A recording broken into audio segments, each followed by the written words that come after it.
3, and here is the second place team, Team McLaren. Well, just one place behind them coming into picture now. Rider picture, that is Draper and Hiscox. Well, they're still very much in touch with second place. First place, well, that could be tougher as they round the spreader mark. That's a good hoist on board there. And third place, quite a comeback from a slightly disappointing start, but Draper on that first upwind leg, his game plan was to go right. He went right, and then downwind, he left that jibe late and gained so many places. And then the second upwind leg, well, he was in third position at the bottom mark, and he consolidated that going upwind. We did pretty well there at the end of that beeline. I wasn't looking too flash, we were struggling a bit for pace, but a little couple of shimmies pulled us up all right. So Chris and Simon are now working really hard on soaking every little gust, every wave. They're trying to gain ground to leeward. McLaren aren't that far ahead, and if they can control the leeward slot, it means they can choose when to jibe and they'll lead into the leeward mark. Well, the dark blue hull of Draper and Hiscox does seem to be gaining on Team McLaren, but the Portuguese team, well, they're out in front, and surely that lead is just a little too big for Draper and Hiscox to have any chance at top slot. But second place is looking ever more realistic because Draper has sailed deeper, he's kept the boat speed on, and McLaren can't now jibe. And as they roll into a jibe, Draper has the inside track. Second place. Olympians have secured second place. A final slide down to the bottom mark, and a short dogleg to the finish. But for Chris Draper and Simon Hiscox, well, they usually sail a 49er. They won bronze in the 2004 Olympics. But in the Laser SP3, it's a class they're not that familiar with, but they've applied the tactics, the know-how that works in other classes, and they've demonstrated here in this race. How, after a difficult start, second place looks I was going to say second place looks pretty much secure, but this is the Portuguese team rounding the bottom mark and heading upwind. They've got no need to do that. They think there's another lap.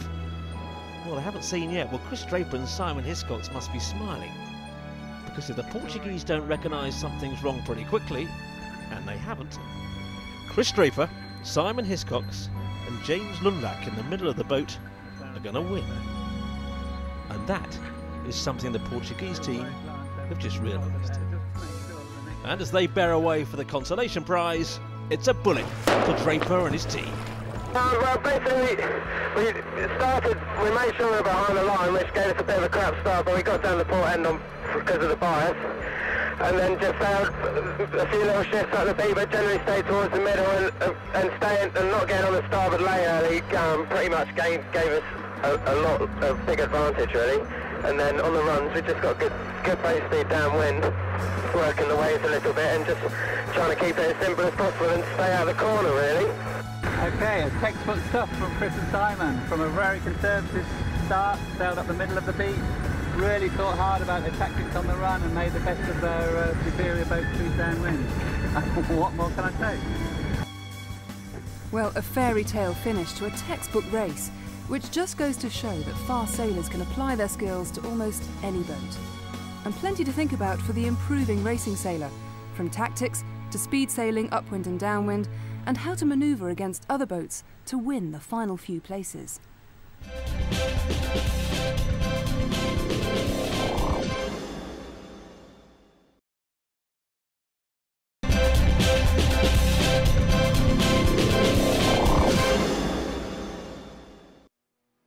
Welcome to the Touareg Laser SP3 Euro Cup in Western France.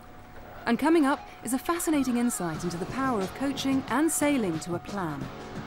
We took a mid-fleet team who were lying 24th overall, roughly halfway down the fleet, going into our race. Stuart Reid, John Maudsley and Roger Serrato had just finished dead last in their first race of the day. But our RYA Coach of the Year, Mark Rushell, gave them a few hints and sent them on their way with headcams, fixed cameras and a two-way radio to see if we could help them up the leaderboard. The results are compelling. Okay, just tell us a little bit about your race here. We had a huge amount of weed around the keel. We had to do a 3-point turn The last wind market was horrible. Right, okay. But we got the lead off, so we did our best after that, but that wasn't good. And did you learn anything about the conditions? Yes, it's very, very shifty. Very shifty, yeah. Very shifty. That's what I'd have expected. The wind's coming off the land.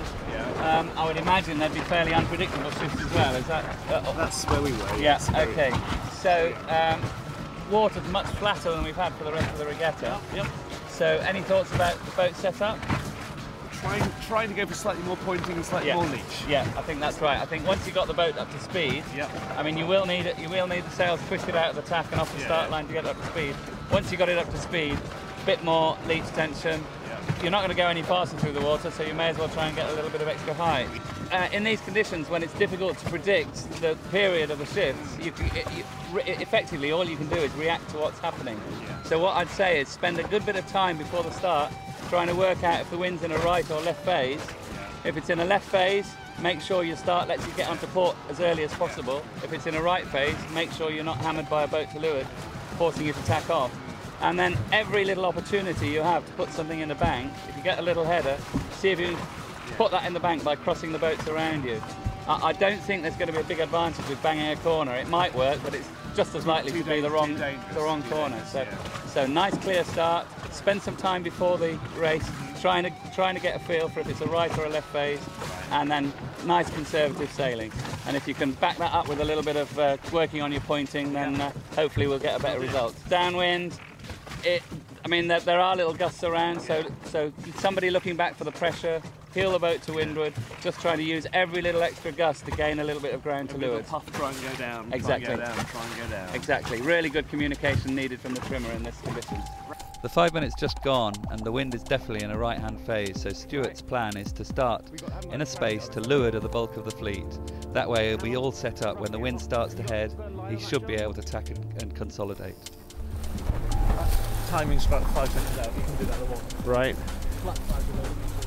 Okay. On board now with Stuart Reed. So where's the rest of the fleet? Currently down that end, but they're about coming this way. Say again? Looking to find a gap. Got Jerry Hill here. As you'd expect, it's getting pretty congested out there. Now, and stop. Reed is happy, he is tacking, he's found his gap, he thinks. There's good space to leeward. Dump everything. Dump. But can he protect that position? The tide's against him, we've got foul tide. Far off the line, John? How far off? down a little bit, down, down.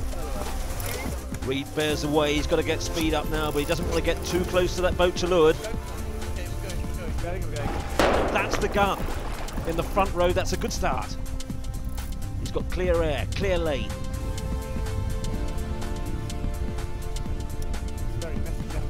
Well, they made a plan.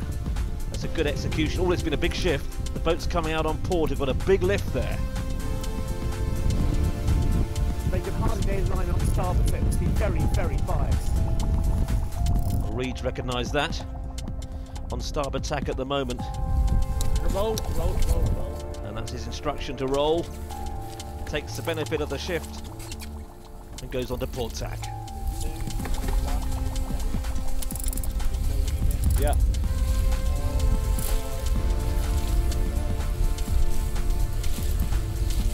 How are we doing the phases on this? What's the wind right or left?